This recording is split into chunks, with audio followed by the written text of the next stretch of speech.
बदले, बिना सोच बदले, बिना कोई जुलूस निकाले, बिना किसी हस्ताक्षर अभियान के, बिना किसी कार्यालय जाए, बिना किसी कोर्ट कचहरी में जाए, बिना जंतर मंतर पे या रामलीला मैदान पर अनशन पे बैठे, बिना रेल रोको और बिना चक्का जाम के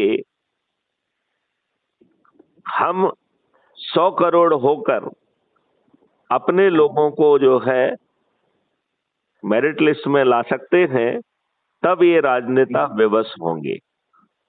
अन्यथा उनको जो हम टिकट दे रहे हैं हमारे मॉडल में, वो इन राजनेताओं जैसे ना तो फ्रीबी बांटने वाले हैं, ना दारू बांटने वाले हैं, ना साड़ी बांटने वाले हैं, ना मुर्गे बांटने वाले हैं। और वो जो है इस दौरान उनकी पूरी ऊर्जा, जो खड़े हुए लोग हैं, वो सिर्फ यही कहेंगे कि 5 मौलिक अधिकार और 21 महालक्ष्यों के लिए कृपया क्राइम फ्री भारत मिशन में ऐप के माध्यम से जुड़िए। और ऐप जो है, जो कि 100 करोड़ लोगों से जुड़ा होगा, वो इनमें धीरे धीरे अभ्यास कराएगा प्रभात फेरी वगैरह की। और वो जो है अपने अपने स्तर के चंद्रगुप्त की तख्तियां लेके अपने अपने एरिया में घूमेंगे और कहेंगे कि वकील साहब हमारे चंद्रगुप्त हैं, इनका नाम सरल क्रमांक फलाने फलाने पर है, हम इन्हें संकल्प के साथ विजयी बनाएंगे। तो आप ये बताइए कि आप जीत जाएंगे। और इस मॉडल में ये व्यवस्था की गई है कि वकील साहब यदि आप प्रधानमंत्री की शपथ भी ले लेंगे तो भी आप गड़बड़ी करने की स्थिति में नहीं होंगे, क्योंकि विधानसभा और नहीं, उसका मैं कारण बता रहा हूं, क्योंकि विधानसभा और पार्लियामेंट के बिजनेस रूल में अमेंडमेंट कर दिया जाएगा। कोई भी विधायक, कोई भी एमपी, कोई भी कानून, कोई भी प्रोसेस, कोई भी अमेंडमेंट वो पार्लियामेंट या विधानसभा में ला ही नहीं सकेगा। उसे लाने के लिए अपनी चीज, हमारे विभिन्न मॉडल जो है वो एक रिफाइनमेंट प्रोसेस से उन्हें गुजरना होगा। और वो रिफाइनमेंट प्रोसेस है कि अभिषेक जैसे बहुत सारे लोग जिन्होंने अपनी जिंदगी पर्टिकुलर विधा में लगा दी है, वो टास्क फोर्स के हिस्सा होंगे। और ये मॉडल, टेक्नोलॉजी, टूल, नियम, जो भी चीज है, ये संबंधित टास्क फोर्स के पास होगी। और वो अपने कमरे में बैठ के गुड़ुम गुड़ू नहीं करेंगे। उनके जो कन्वर्सेशन है, जो मंथन है, वो सभी चैनल पर लाइव डिस्कोर्स में होगा। पब्लिक भी उसमें अपने विचार रख पाएगी और इस मंथन से जो चीज निकल के आएगी, उससे जो मैथिली शरण गुप्त ने मॉडल, टेक्नोलॉजी और सिस्टम बनाए हुए हैं, उसमें पहली डिग्री का रिफाइनमेंट किया जाएगा। फिर दूसरी प्रोसेस के तहत ढेर सारे लोग अपने आप को एक्सपर्ट मानते हैं, और कुछ लोग तो एक्सपर्ट नहीं होते हुए भी सूडो एक्सपर्ट हम उन्हें कहेंगे। ऐसे एक्सपर्ट और सूडो एक्सपर्ट्स को फिर 15 दिन तक लाइव डिस्कोर्स करने का मौका मिलेगा, और वो भी सभी चैनल पर चलेगा। जनता भी उसमें सम्मिलित हो सकेगी, और इस मंथन से जो चीज निकल के आएगी, उससे मैथिली शरण गुप्त के मॉडल्स में दूसरी डिग्री का रिफाइनमेंट किया जाएगा। फिर तीसरे में इसका बहुत सारा पार्ट ऑटोमेटेड हम रखेंगे ना। हाँ हाँ हाँ हाँ हाँ हाँ, नहीं नहीं, ये तो प्रक्रिया में लिख दिया जाएगा ना। ये जो है बिजनेस रूल को अमेंडमेंट कर दिया जाएगा कि ये काम होना पड़ेगा, तब कोई चीज पक्के जो है ना वो पार्लियामेंट या विधानसभा में पहुंचेगी। तभी तो हम वकील साहब को छोटा कर पाएंगे, लक्ष्यों से छोटे हो जाएंगे वकील साहब। और वकील साहब ने ऑलरेडी प्रधानमंत्री की शपथ ले ली है, तब भी वकील साहब जो है ना लक्ष्यों से छोटे हो।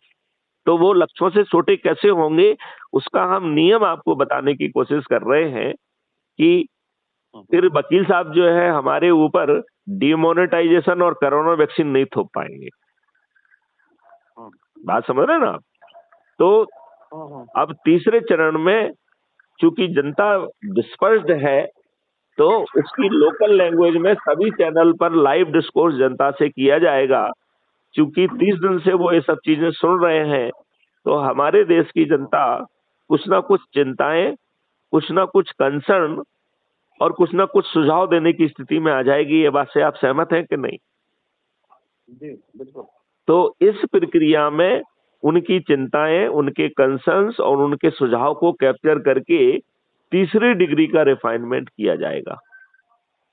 फिर वकील साहब, आप जैसे जो कि प्रथम मेरिट लिस्ट में आकर ऑलरेडी प्रधानमंत्री की शपथ ले चुके हैं, ऐसे सभी लोग जो शपथ लेने वाले लोग हैं, चाहे वो विधायक की शपथ लिए हों या सांसद की शपथ लिए हों, वो जो है इस चौथे चरण में पार्लियामेंट या विधानसभा के बाहर बैठकर लाइव डिस्कोर्स करेंगे। और चूंकि पब्लिक अपनी बात पहले कह चुकी है, लिहाजा आप जो है पब्लिक की ठेकेदारी नहीं ले पाएंगे। आपको अपना विचार रखना होगा, अपने एनालिसिस के माध्यम से जो आप सकारात्मक सुझाव देने की स्थिति में बचेंगे, तो उसके आधार पर चौथी डिग्री का रिफाइनमेंट होगा। और फिर ये रिफाइंड मॉडल पूरे कंपेंडियम के साथ विधानसभा या पार्लियामेंट में पहुंचेगा, जहां एक एक पॉइंट पर पुनः चर्चा होगी, तब ये पास होगा और एक एक पॉइंट पास होगा। लिहाजा हमारी विधानसभा और पार्लियामेंट जो है वो पूरे 365 दिन लगेंगी। अब मुझे आप बताइए वकील साहब, आपने प्रधानमंत्री की पद की शपथ ले ली है, क्या आप कुछ गड़बड़ कर पाएंगे? नहीं, सवाल ही नहीं है। तो इतना सरल काम है। रियल डेमोक्रेटिक हो गया ना, डेमोक्रेटिक हो गया। तो वकील साहब, लोगों को यही बात समझा के जोड़ने के लिए उपयोग करें, और जिनको नहीं समझ में आ रहा है तो कोई दिक्कत नहीं है ना। हाँ। केवल छोटे लोग, कम लोगों को तो जोड़ देखो, यदि आप मठाधीशों को जोड़ोगे तो वो आपके काम नहीं आने वाले हैं, क्योंकि मठाधीश अपने हितों को साध रहे हैं, उनके मुंह से तो सही बात नहीं निकलेगी। कोई एमएलए का प्रतिनिधि बना हुआ है, कोई सांसद का प्रतिनिधि बना हुआ है, तो वो अपनी छोटी चीज में ही खुश है। कुछ लोग तो दरी बिछाने में ही खुश है। क्यों? क्योंकि जो दरी बिछा रहे हैं, जिनके पोस्टर में जो है ना बीजू को जैसे फोटो छिप रहे हैं, कोई उनसे पूछेगा कि वो जो है ना क्या कर रहे हैं, जिससे जो है ना वो गाड़ियां मेंटेन कर रहे हैं, क्या कर रहे हैं वो? जो इन नेताओं के साथ मंच पे लोग बैठ रहे हैं, जिन्हें हमारा पुलिस वाला सल्यूट करने के लिए बेबस है, ये सब जेल जाने के योग्य प्राणी हैं। तो वकील साहब, इस पर चिंतन करिए, हम लोग जो बात कर रहे हैं। और आप अपने जो है मोबाइल नंबर से मुझे रिंग कर दीजिए, तो हम आपको जो है अच्छे भारत के संकल्प समूह आपका बना देंगे, जिससे कम से कम जो लोग आपसे जुड़े हुए हैं उनको आप जोड़ना चालू करें। और मेरी इसमें एक शर्त है कि किसी से पूछ के ना जोड़ा जाए, क्योंकि आप पूछने के चक्कर में फंस गए तो बहुत सारे ऐसे ज्ञानी लोग हैं जो आपको कंफ्यूज करने की क्षमता रखते हैं।